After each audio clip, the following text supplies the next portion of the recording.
Punta tayo sa Jasmine ngayon, yung bakery na pinupuntahan namin ni Brian. Meron silang mga noodles, may rice, meron ding hot and cold drinks. Papunta dapat ako kanina ng church. Pero dahil sa Great North Run, ang daming saradong road. So by the time na makarating ako doon, tapos na yung service. So nag-turn around na lang ako. Lang ako sa end of the road, naamoy ko na yung tinapay. Pero kasi nandito yung Breadpoint din eh. Baka dumaan muna akong Breadpoint. Baka doon ako bumili. Depends. Mas mura ata dito eh.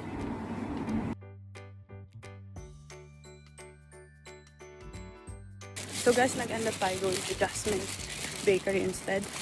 Kasi iba talaga yung quality ng tinapay nila doon.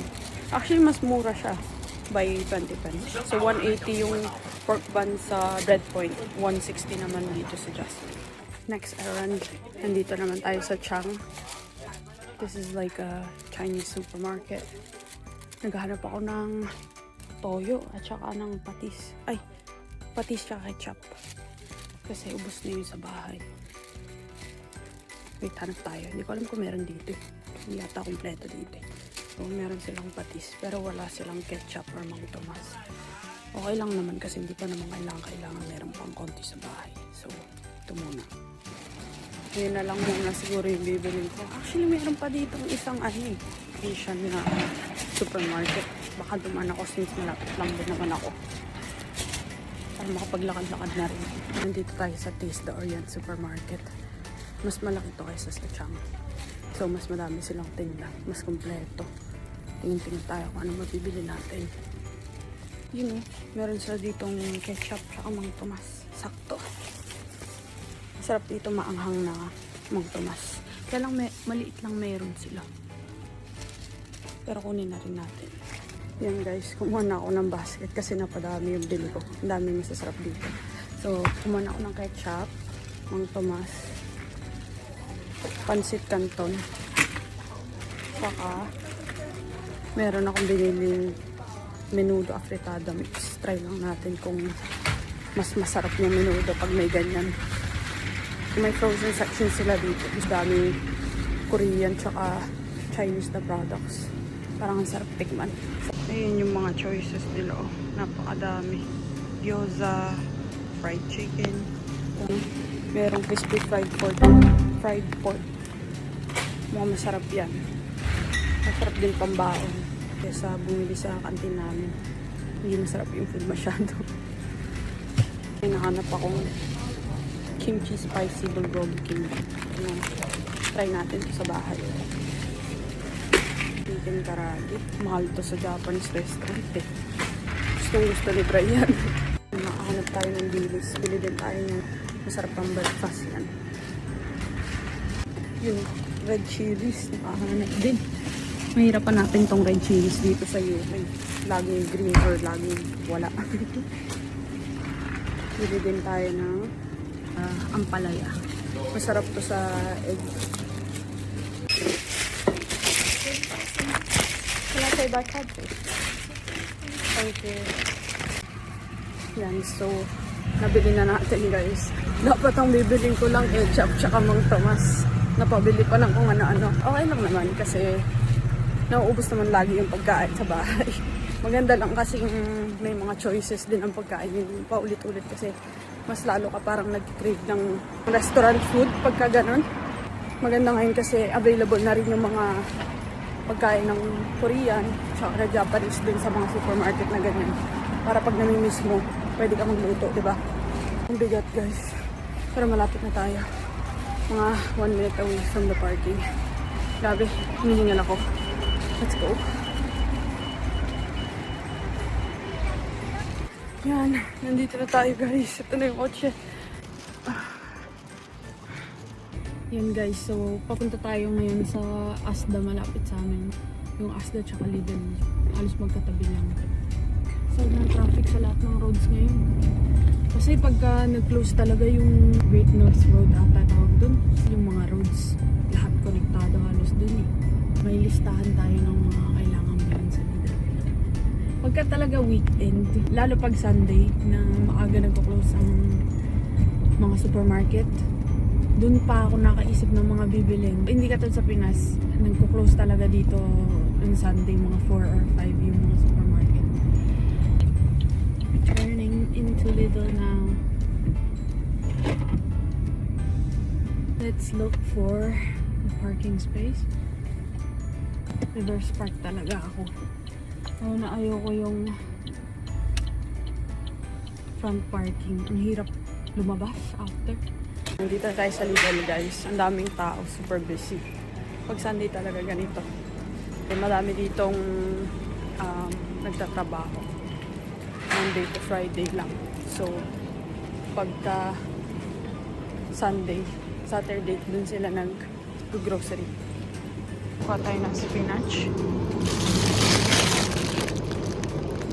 Kuha na rin tayo ng chicken para may pang tinola tayo. Either bukas or the next day. Ako ng libreng pastry. Kasi may coupon ako eh. Yan guys, so may libre tayong pastry. So kuha ako ng croissant.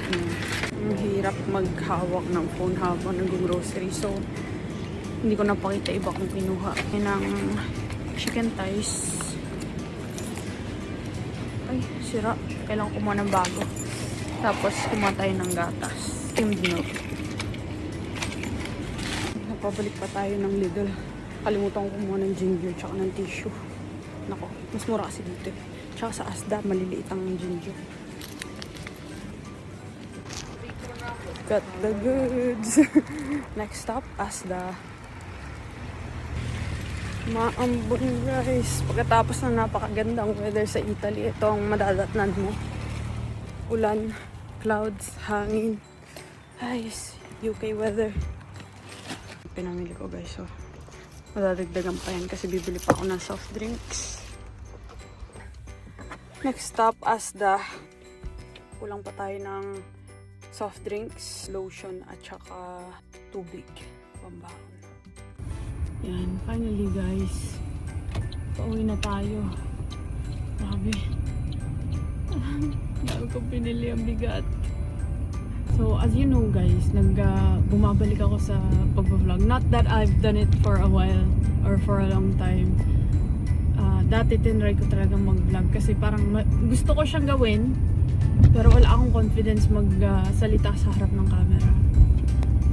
Kahit naman in person, pag nakita mo ako, I'm quite an awkward person. Parang introvert talaga. May a few people na ayun na nakakausap ko na confident ako kausapin. That's if we really vibe. 1. 2 is kung matagal na rin kitang kilala. So, napadaan ako ng Sainsbury's. Dahil wala pala kaming ice sa bahay. Siyempre, yung mga soft drinks. Mas masarap pag may ice. As I was saying, yun nga, may mga tao talagang mamit mo tapos parang magaan agad yung loob mo. Kasi, for some people, obviously, it comes so easy to make friends, to vibe with people. Si Bri actually ganun eh. Which is weird na nag-click kami kasi hindi talaga ako makausap masyado ng tao.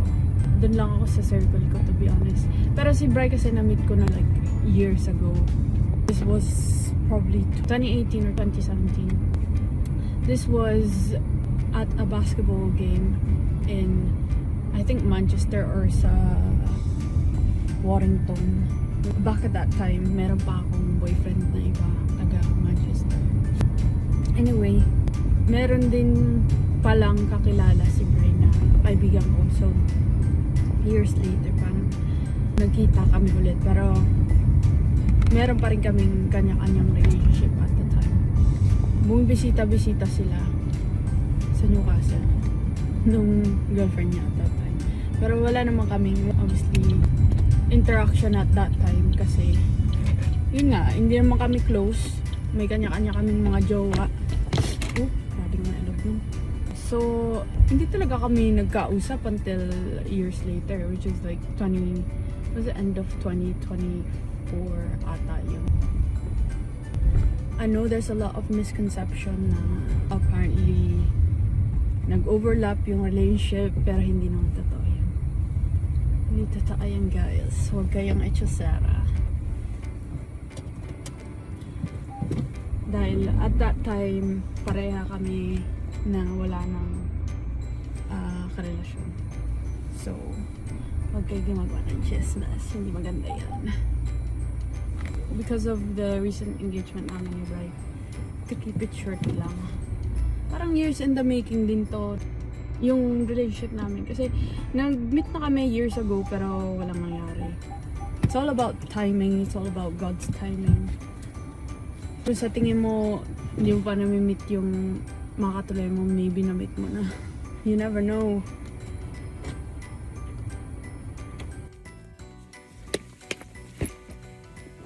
Trust in God. Trust in God's timing.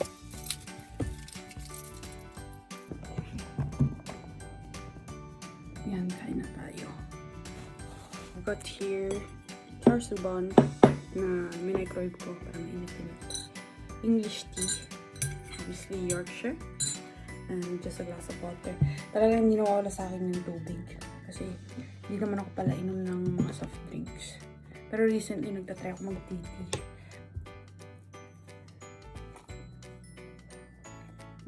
The best talaga. Napakalambot ng bun. Ibang iba itsura niya sa bun nung sa bread point na parang mukhang dry kasi yung sa bread point eh. Ito parang smooth na smooth yung taas. Tapos hindi siya mukhang dry.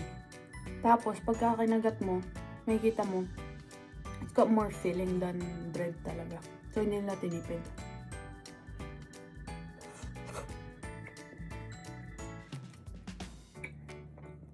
Sarap sana kung meron ditong nag-make ng siopaw na fresh talaga. Tapos mabibili mo rin sa bakery. Sarap talaga. Matamis, savory. Kaya ang maganda sa Jasmine, hindi lang noodles, hindi lang kanin ang meron sila, meron din silang bakery sa loob. Siguro, I don't know the history, pero baka dun din sila nag-start sa ano lang, yung simpleng mga tinapay lang. Until nag-serve sila ng mga noodles, at saka ng mga kanin.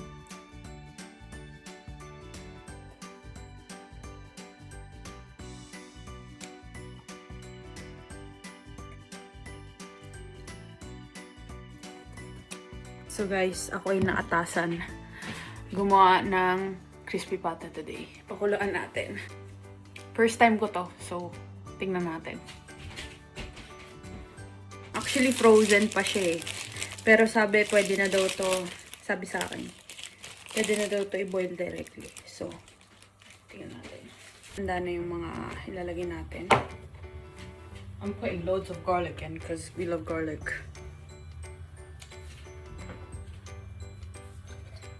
Bay leaves, tapos salt and pepper.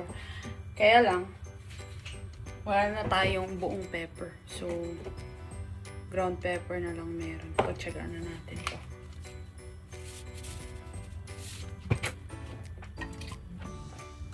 Put some bay leaves. And then some pepper. Boost na rin natin itong coarse pepper.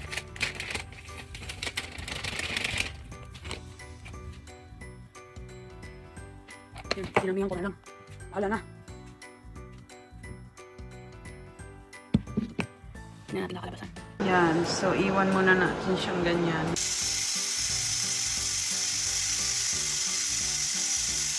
Yan. Hintayin na lang yan sa low heat. And that's it. So, habang hinihintay natin lumambot yung meat, gagawa muna ako ng bruschetta. Kasi, gutom pa ako. Higyan natin ng konting olive oil. Ouch.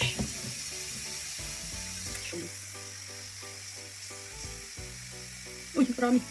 Ayan. Olive oil naman. Healthy. Ayan, lagyan natin ng mozzarella. Uy, God. Ang cute. Literally, mini mozzarella. Mini balls of mozzarella. Just a good idea kasi yung malaki. Parang hindi mo matansya yung nilalagay mo. Saka kailangan pang i-slice. Ayan. Air fryer para smooth na konti. Just like this. And then let's wait a couple minutes. You know.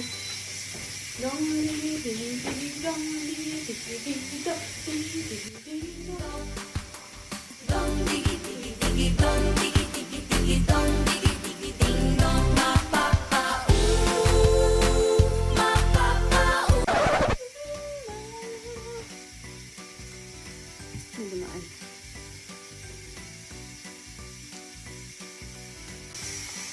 Sun-dried tomatoes and antipasto classic. But I'll probably make 4.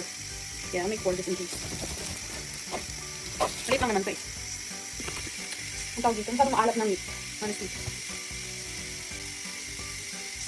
Kikita ko sa kanan ko. Ito nito, isa lang. Big. Maliit lang naman din kasi yung bread ko. Hindi na lang ito yun. And so, this is the finished product. Sarap diba? Pack. And guys, let's try. I don't know about you guys, pero hindi ako makakain ng walang tissue. Talaga. At saka tubig. So, try natin tong first one. Ito ata yung prosciutto. Prosciutto. With sun-dried tomato and butter.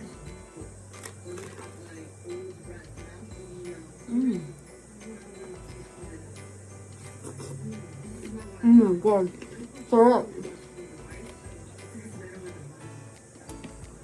Grabe yung mozzarella.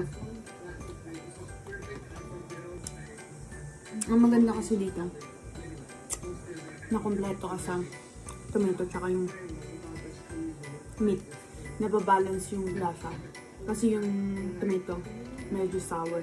Yung meat naman medyo maalat. Tapos yung cheese creamy. Ang sarap.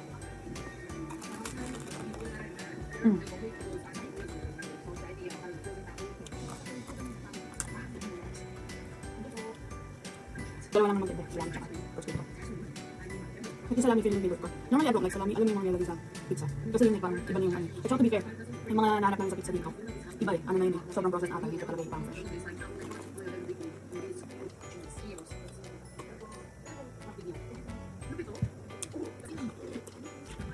Only thing I could say is pag kumain ka nito, there's no way hindi ka madudunan talaga. So massive. Ano? Kita niyo ba? So good. Guys, tanggalin na natin yung maliit na takip dun sa pressure. Ayun, pag inikot mo yan, sama. Pag inikot mo yan, lalabas lahat ng pressure. Tatakot ako. Ito talaga yung part na ayaw ko eh. Ano ba to? Ano to ba?